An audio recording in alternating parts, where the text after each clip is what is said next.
Bonjour à tous, bienvenue dans cette nouvelle vidéo sur ma chaîne YouTube et on se retrouve aujourd'hui pour la nouvelle vidéo du calendrier de l'Avent.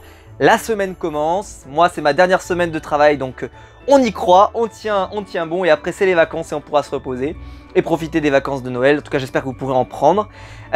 Aujourd'hui on va parler d'un comics qui ne fait pas l'unanimité mais moi j'ai envie de vous en parler parce que j'ai beaucoup aimé ce comics à l'époque et je pense que c'est un excellent comics à offrir à Noël. Parce que c'est une histoire complète, parce que c'est un volume complet qui s'inscrit dans la continuité d'ici Rebirth, mais que vous pouvez lire sans avoir lu le reste, et qui est un bon comics pour commencer les comics si vous n'avez jamais rien lu dans cet univers. Pourquoi? Parce que ça va vous proposer plein de personnages, une histoire facile à comprendre, où il se passe pas mal de choses, quelques retournements de situation, et un final assez intéressant. On va donc parler aujourd'hui de Justice League versus Suicide Squad, qui a été proposé donc pendant DC Rebirth. Alors, pour vous expliquer comment est sorti ce bouquin. Donc, il a été édité bien sûr chez Urban Comics, récit complet. Mais il faut le savoir, dans ce comics, il y a la série Justice League versus Suicide Squad, où il y avait 6 numéros de mémoire, et il y avait aussi les histoires annexes qui ont été publiées dans les numéros de Suicide Squad Rebirth, et de Justice League Rebirth. Alors, si vous avez vu ma vidéo que j'avais fait il y a maintenant 1 an et demi, 2 ans, je referai une vidéo d'ailleurs à ce sujet sur les séries Rebirth quand tout sera fini, puisqu'il reste seulement la série Flash Rebirth qui n'est pas terminée, où c'est écrit Rebirth.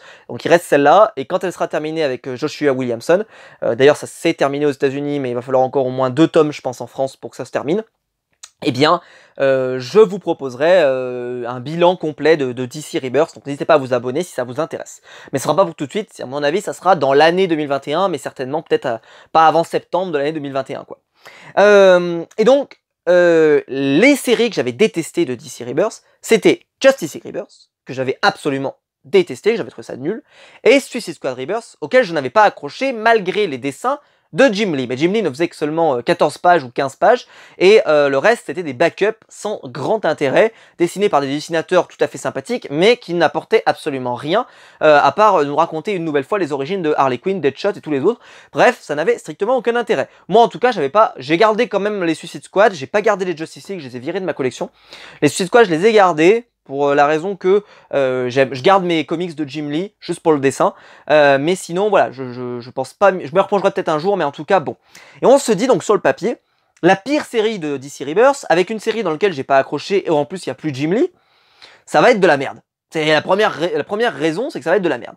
Et en fait, bah, je serais passé à côté d'une excellente surprise, et à l'époque, heureusement, j'achetais un peu tout ce qui sortait en DC Rebirth, et parce que j'ai suivi la série Justice League Rebirth jusqu'au bout, et donc j'ai acheté ça. Et là, j'ai adoré. J'ai adoré. Alors, j'ai lu la critique qu'a fait DC Planet, un site que je vous recommande, que j'aime énormément.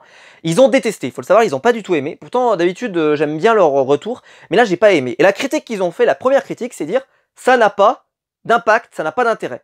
Parce que c'est pas un event. Et effectivement, je suis tout à fait d'accord avec eux. Ça, par contre, le point, on est tout à fait d'accord. Ça n'est pas un event. Mais je l'ai jamais, moi, personnellement vu, Justice League versus Suicide Squad comme un event. Comme un gros événement qui allait bouleverser l'univers d'ici. Justice League versus Suicide Squad, honnêtement, c'était juste un truc marketing. À ce moment-là, je crois que sortait Suicide Squad ou Justice League, je ne sais plus, l'un ou l'autre, le film.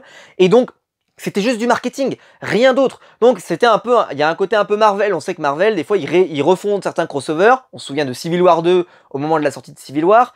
Voilà, des fois, ils font un peu, ou au moment de la sortie de quel Avengers, je sais plus. Mais en tout cas, ils avaient sorti Infinity Wars, pas Infinity War, Infinity Wars, pour rappeler, pour faire un remake des Gardes de l'Infini, mais au final, ça n'avait aucun intérêt. C'est sorti cette année chez Panini, l'achetez pas, ça coûte une blinde, c'est de la merde. C'est de la merde. C'est pas très intéressant, quoi. Mais là, justement, pour reprendre un peu ce que je vous dis là, c'est que ça n'a pas vocation à révolutionner l'univers d'ici. Vous attendez pas. La promesse vous est vendue avec ce comics, c'est Justice League va affronter la Suicide Squad. Et même, je dirais, pour être plus précis, la Justice League va affronter une Suicide Squad, pour être précis. Et Justice League versus Suicide Squad, bah, là-dessus, la promesse, elle est tenue. Vous allez voir les deux équipes s'affronter. En plus, sur le papier, c'est vrai que moi, à l'époque, ça me faisait marrer parce que Justice League avec Wonder Woman, Superman, Batman et Flash, déjà, ça fait super mal, quoi. Donc, et en plus, il y avait des Green Lantern de mémoire. Donc, c'était compliqué d'imaginer que Harley Quinn avec sa batte, Deadshot, qui n'est quand même pas un homme extraordinaire, etc., peuvent leur tenir tête, quoi. Ça me semblait impossible.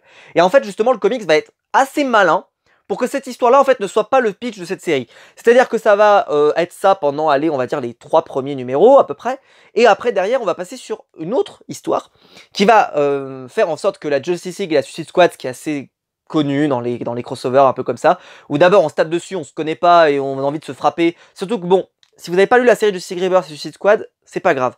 Mais pour vous donner un peu de contexte, en gros, la Suicide Squad a vraiment été créée pour contrer peut-être la Justice League si un jour il pète un câble.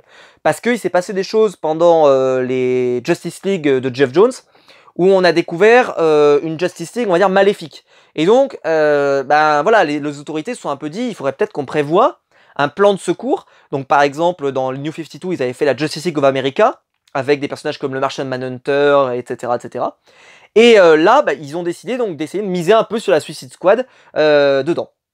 Et donc, bah, l'affrontement va avoir lieu, et puis bah, il va s'arrêter assez brusquement pour laisser place à une autre histoire derrière, et qui était absolument passionnante, mettant en jeu Amanda Waller et un nouveau personnage qui va apparaître, qui va vouloir un peu foutre le bordel total, et qui, je trouve, est arrivé avec une bonne idée. Alors, en plus, les dessinateurs sont plutôt bons. Alors, le premier, c'est Jason Fabok, j'ai même pas besoin d'en dire plus.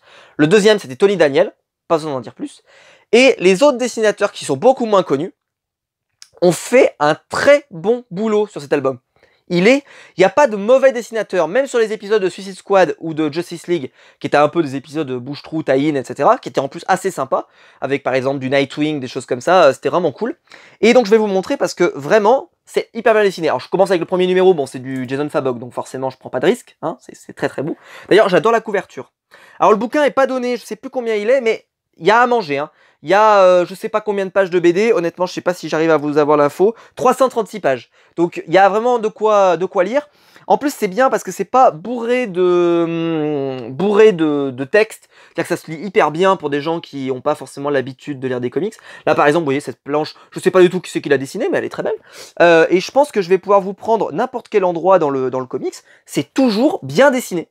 Y a pas, vous voyez, je prends pas de risque, c'est-à-dire que je me dis pas, ah, il faut que je tourne à telle page particulière, il faut juste que je fasse gaffe que ça spoil pas trop, ça par exemple ça spoil un tout petit peu, mais regardez, même ça, dont le style est pas forcément mon style préféré, mais honnêtement c'est bien dessiné également.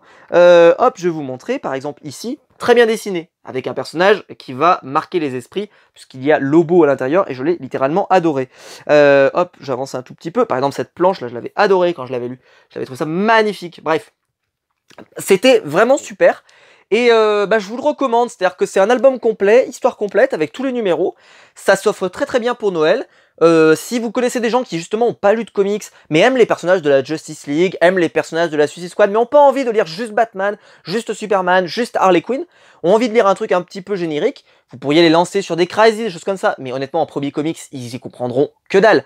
Alors que là, vous les lancez là-dedans, l'histoire elle est facile à comprendre, la Justice League et la Suicide Squad vont affronter une Suicide Squad, pour faire très simple, et il va se passer pas mal de choses, il y a des retournements de situation, et en plus la fin, il y a une petite surprise. Donc en plus quand vous le lisez, bah, il y a un petit côté de, quand vous arrivez à la fin, vous faites, ah ouais c'est pas mal. Donc ça révolutionne rien, c'est pas un événement, c'est pas un event, ça n'est absolument pas ça, et je suis tout à fait d'accord avec la critique de DC Planet. Ceci dit par contre, c'est un truc sympa à lire.